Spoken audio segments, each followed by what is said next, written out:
Akhwani, salam alaikum, Azul Flawan, bonjour. Dans la vidéo d'aujourd'hui, donc on va traiter un petit exercice sur la chute libre. Donc voilà, donc à cet effet-là, donc j'ai préparé un petit problème donc qu'on va traiter. Donc voici donc l'énoncé. Une pierre est abandonnée sans vitesse initiale à l'orifice d'un puits. L'observateur entend le bruit du choc de la pierre sur l'eau 4 secondes après l'abandon. À quelle hauteur est-elle située? Vitesse du son, V est égal à 340 mètres par seconde. Enfin, pour résumer la situation, donc on a un observateur donc, qui abandonne donc, une pierre à l'orifice d'un puits. Donc, et 4 secondes plus tard, donc, il entend le choc de la pierre sur l'eau. Donc, on nous demande maintenant donc, de calculer donc, à quelle profondeur cette pierre est située. Tout en sachant que la vitesse du son, donc V, est égale à 340 mètres par seconde. Donc, afin de traiter ce problème, donc, il va falloir que j'efface, parce que j'ai un petit tableau. Mais de toutes les façons, à n'importe quel moment, tu peux faire un retour sur la vidéo pour voir les énoncés en cas de besoin. Donc, je vais effacer. Et donc, on va traduire ce schéma. On va traduire ce texte par un petit schéma qui résume un petit peu donc, la situation. Allons-y. Donc, j'efface. Donc, on va résumer donc, ce qu'on vient d'écrire par un petit schéma pour expliciter un petit peu les choses. Donc voilà, donc, on peut donc traduire ça par voilà. Donc ici on a un petit, donc ici on a un puits, donc on peut représenter par exemple de cette façon un puits. Donc dans le fond de ce puits, donc il y a de l'eau, il y a de l'eau ici dans le fond du puits, il y a de l'eau. Donc ici on a un observateur qu'on peut schématiser comme ça. Voilà, donc on a un observateur qui est là. On va le schématiser comme ça. Donc l'observateur, donc il lâche la pierre, ça c'est la pierre. On peut dire ça c'est la pierre. Donc il lâche la pierre. Donc la pierre, elle sera en chute libre. Elle sera en chute. Elle sera en chute libre. Elle sera en chute libre. Et donc au bout d'un certain temps, donc elle va toucher donc la surface de l'eau. La surface de l'eau. Donc depuis le moment où la pierre est abandonnée, donc une fois que la pierre est abandonnée, donc elle mettra un certain temps pour toucher la surface donc de l'eau. Donc il y a un choc qui va se produire et après donc il y a le son qui va remonter jusqu'à l'oreille de l'observateur et tout ça s'est passé en 4 secondes. Voilà, donc maintenant si on désigne par H la profondeur, donc depuis la position où la pierre a été lâchée jusqu'au moment où elle rentre en contact avec l'eau, on va appeler donc ça, cette profondeur, on va l'appeler H. On va l'appeler H. Donc maintenant, c'est la profondeur de ce puits, jusqu'à la surface de l'eau et H.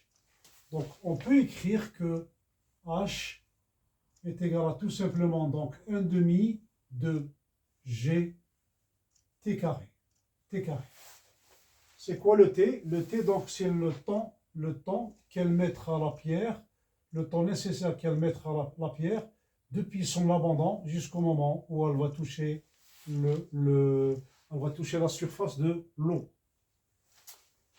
Donc maintenant, si on prend G est égal à 10, on prend G est égal à 10, donc on peut écrire que tout simplement, donc H est égal à 5 T au carré. 5 T au carré. T au carré. Mais la pierre, quand elle descend, donc elle mettra un temps T1, qu'on va appeler T1, pour toucher la surface de l'eau. Donc le temps qu'elle mettra la pierre pour toucher la surface de l'eau, on va l'appeler T1. Pour la seule raison, parce qu'il y a aussi le temps qui va mettre le son après le choc pour remonter jusqu'à l'oreille de l'observateur. Donc le temps de chute de la pierre, on va l'appeler T1, et le temps qui mettra le son pour remonter après le choc, pour remonter jusqu'à l'oreille de l'observateur, on va l'appeler par exemple T2. Et comme on sait que le son, il remonte d'une façon uniforme, donc on peut écrire que H est égal à 340. 340, donc ça c'est la vitesse du son, multiplié par le temps T2. T2, c'est le temps qui mettra le son après le choc pour remonter jusqu'à l'observateur.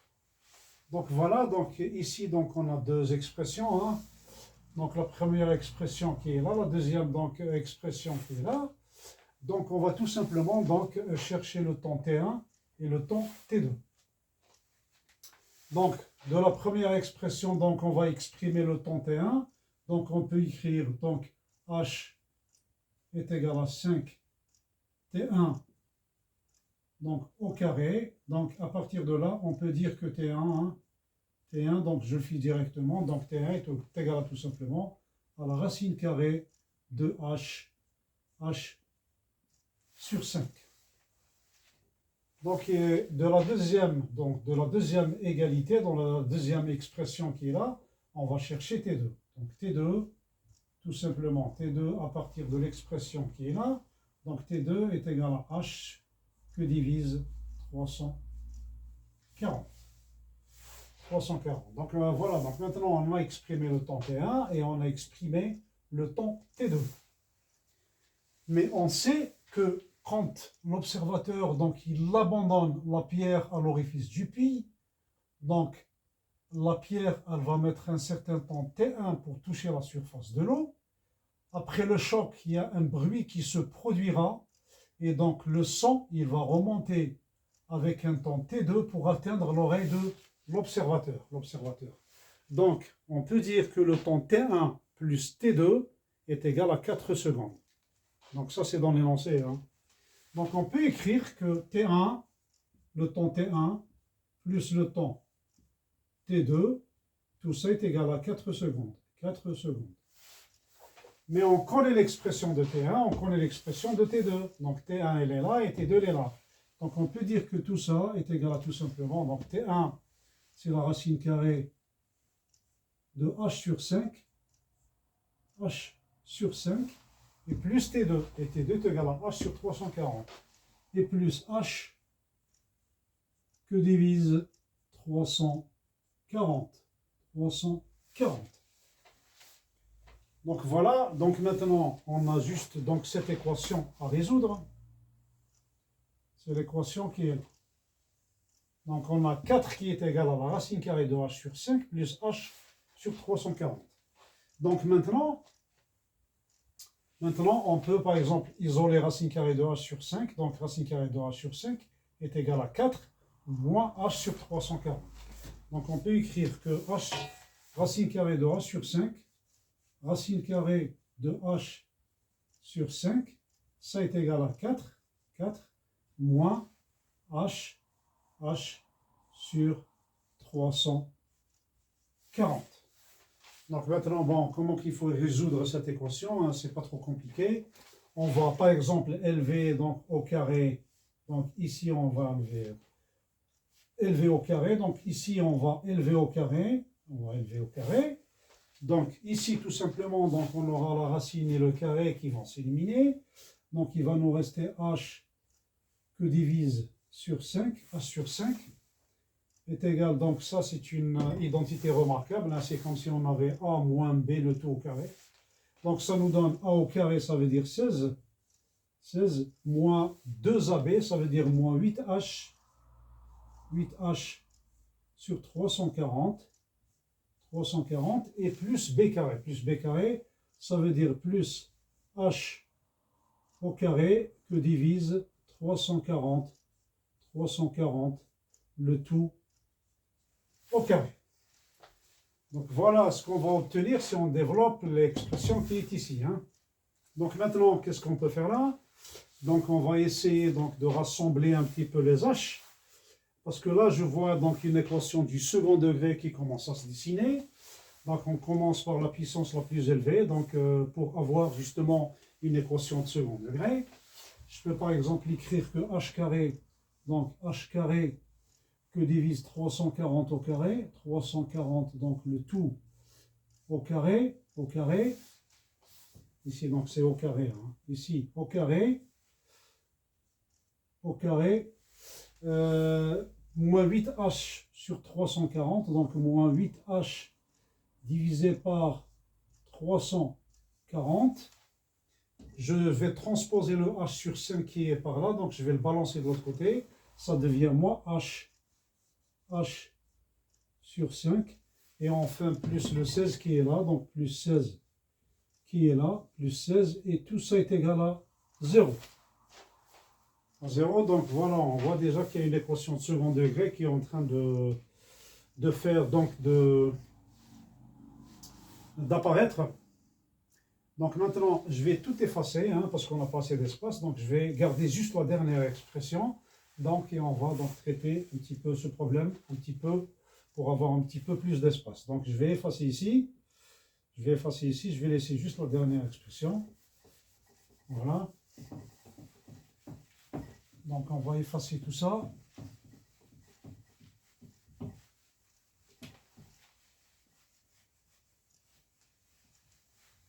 Voilà. Donc, qu'est-ce qu'on peut faire ça avec, par exemple, avec ça maintenant? On peut par exemple ici, on peut factoriser par h. Hein. Ici, là, on peut factoriser par h. Donc ici, on aura tout simplement donc h au carré divisé par 340, donc le tout au carré, moins, on va factoriser par h, donc moins h facteur de quoi? Donc h divisé. Donc moins h facteur de 8 divisé par 340, donc 8 que divise 340, plus 1 cinquième,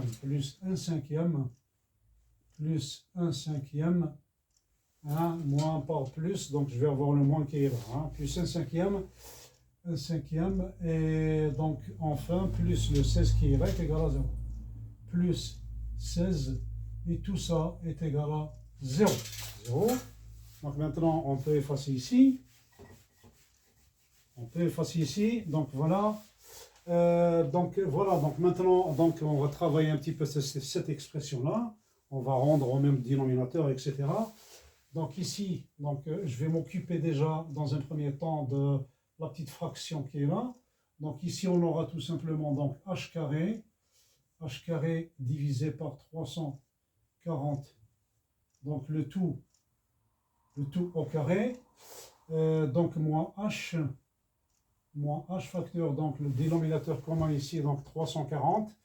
Par quoi je dois multiplier le 5 pour arriver à 340? Ben, c'est simple, il faut diviser 340 par 5, ça nous donne 68. 68 fois 5, ça nous donne 340.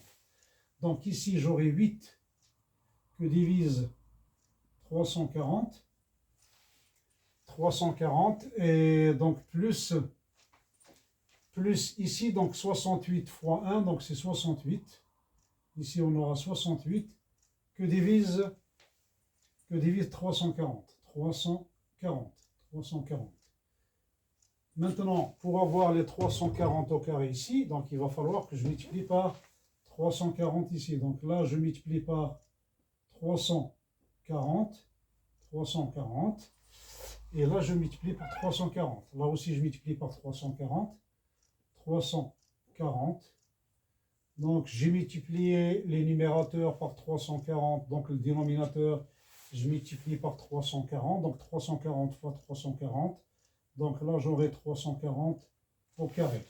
Là, c'est la même chose. Je multiplie par 340. J'aurai donc 340 le tout au carré. Et enfin maintenant, donc plus le 16 qui est là, je dois le multiplier aussi par 340, le tout au carré, et divisé par 340, le tout au carré. Et tout ça est égal à 0. Voilà, donc maintenant, Donc tous les dénominateurs communs qui sont là, donc ils vont être annulés. Tout ça, parce que tous les dénominateurs communs, donc tout ça, j'aurai h carré moins tout ça, donc est égal à 0, 0 multiplié par tout ça en bas, par le dénominateur. Donc tout ça, ça va partir. Il me reste quoi? Donc ça va me rester h carré moins h, facteur donc 8 fois 340, donc j'ai fait le calcul, je trouve 2720, donc ici 2720, plus donc 68 par 340, 68 par 340, ça me donne 23 120, plus 23 120, et enfin plus le 16 par 340 au carré, 16 par 340 au carré, donc ça me donne 1 849 600. 1 849 600. Et tout ça est égal à 0. 600, hein, 600. Voilà. Voilà ce qu'on va avoir. Donc tous les dénominateurs qui sont là, donc ils seront multipliés par 0. Hein. Donc tout ça est égal à 0 fois tout ça, donc c'est 0, ça s'annule. Donc voilà, et maintenant, donc, si on fait la somme entre donc 2720 plus 23 120, donc je vais trouver, donc ici j'aurai h carré qui est là, donc moins donc 25 840, donc 25 840. 25 840, c'est un 5, hein. Donc 25 840. Et enfin, donc plus le nombre qui est là, donc ça fait 1 849 600, et tout ça est égal à 0. Donc voilà, donc on a obtenu donc une équation donc, du second degré, ici h. Hein. Ici h, il ne faut pas oublier le h. Donc ici h qui est là, et plus ça est égal à 0. Donc voilà, donc on a obtenu une équation de second degré, donc il va falloir résoudre, donc on va chercher delta. Donc delta est égal à tout simplement donc b au carré moins 4 fois a fois c. Donc je vais donner directement le résultat, qu'est-ce que j'ai trouvé comme delta, parce que donc c'est des nombres quand même astronomiques. Donc après, donc je te laisse le soin de faire les calculs si tu veux calculer delta. Mais delta, je l'ai calculé, donc je trouve delta est égal à 660 millions 307 200. Voilà, donc ça c'est delta. Hein. Je te laisse le soin de faire les calculs. Hein. Voilà, donc maintenant la racine carrée de delta est égale. Donc j'ai fait le calcul, je trouve 25 696. 25 696,44. Mais je n'ai pas pris la décimale. Hein. Pour simplifier les calculs, je n'ai pas pris la décimale. Donc j'ai laissé juste donc, le nombre entier. Donc 25 696. Ça c'est pour faciliter un peu les calculs. Donc maintenant, il va falloir donc aller calculer H1 et H2. Donc on va effacer un petit peu là pour avoir un petit peu plus de place. Voilà, donc maintenant, voilà, donc ça on peut l'effacer. Donc voilà, donc on va calculer H1. Donc H1 donc, est égal à moins B, hein, parce qu'on a deux racines, donc moins B plus la racine carrée de delta divisé par 2A. Et c'est égal à quoi donc? Donc B est égal à moins 25 840, donc moins B ça veut moins 25 840. Donc ici on aura moins B, donc 25 840, plus la racine carrée de delta qu'on a déjà calculé, donc plus 25 696, 25 696 divisé par 2A. 2A, mais A est égal à 1. Donc divisé par 2. Et ça nous donne, donc voilà, ça nous donne, donc j'ai fait le calcul, 25 768. 25 768, puisqu'on est en train de calculer une profondeur, donc c'est en mètres, bien sûr, en mètres. On va calculer H2. On va calculer H2. H2 donc est égal à moins B, moins la racine carrée de delta divisé par 2A. 2A, donc moins B, donc B est égal, bon, B est égal à moins 25 840. Donc moins B, donc ici on aura moins 25 840. Donc ça nous donne 25 840. 25 840. Et moins la racine carrée de delta. Donc moins la racine carrée de delta qui est là. Donc 25 696 divisé par 2. Par 2 et tout ça est égal à, je trouve, ça est égal à 72. 72 mètres, bien sûr. Hein, 72 mètres. Donc, une petite remarque.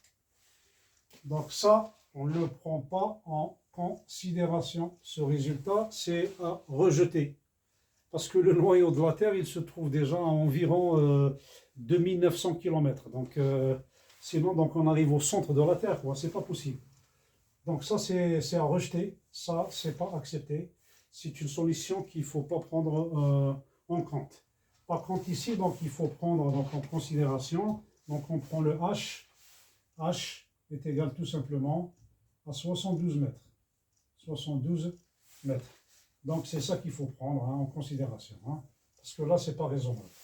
Par contre, là, H est égal à 72 mètres, profondeur d'un puits, donc c'est faisable. C'est normal. C'est normal. Il y a des puits qui font beaucoup plus que ça. Mais pas ça quand même. Donc, voilà une petite remarque. Donc, maintenant, on a trouvé que H est égal à 72 mètres. Donc maintenant, on peut effacer ici. Donc la profondeur à laquelle la pierre est située, donc elle se trouve à 72 mètres. 72 mètres.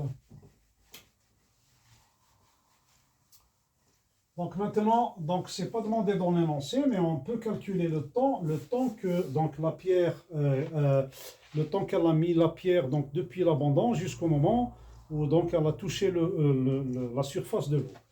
Donc pour ça, donc je te rappelle qu'au début, on a dit que T1 est égal à la racine carrée de H divisé par...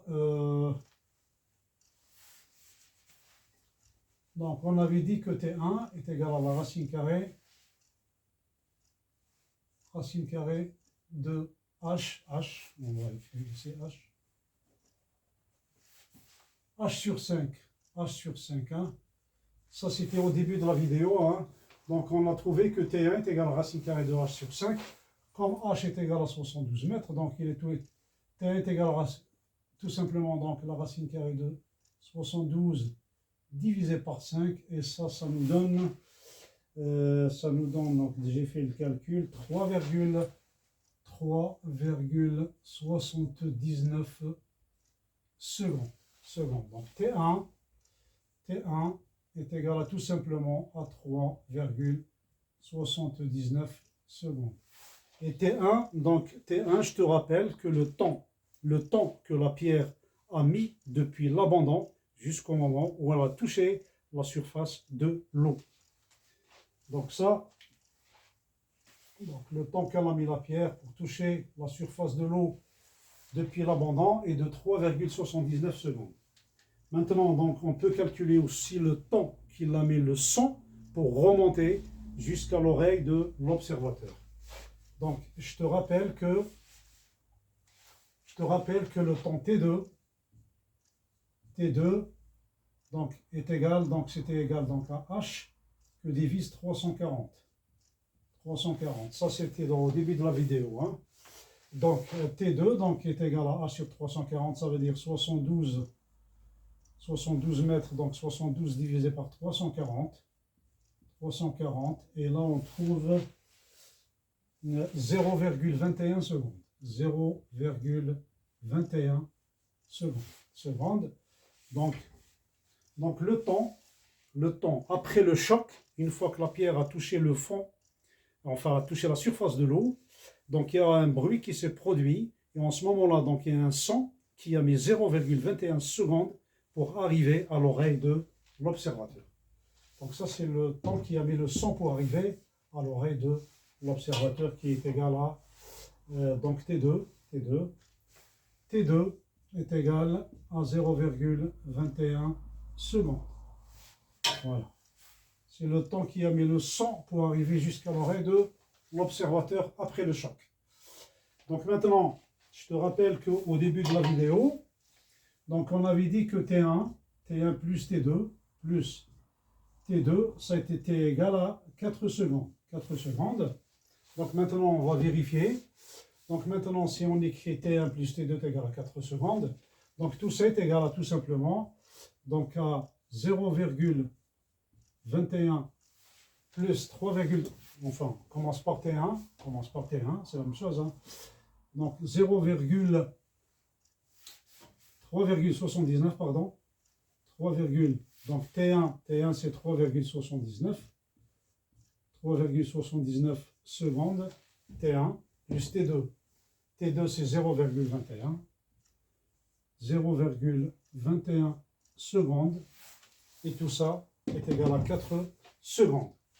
Donc voilà, donc c'est cohérent, ce qu'on a trouvé c'est cohérent, parce que ça plus ça nous donne bien les 4 secondes.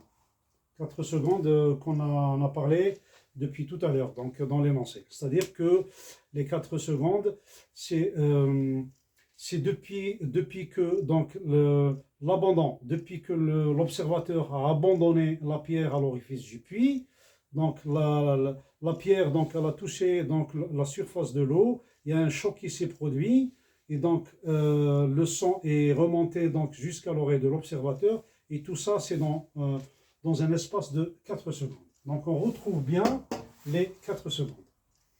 Donc je te dis donc merci. La vidéo donc est finie. Donc voilà, donc la séquence est terminée. Donc je te dis merci, au revoir, et à la prochaine vidéo. Merci, au revoir.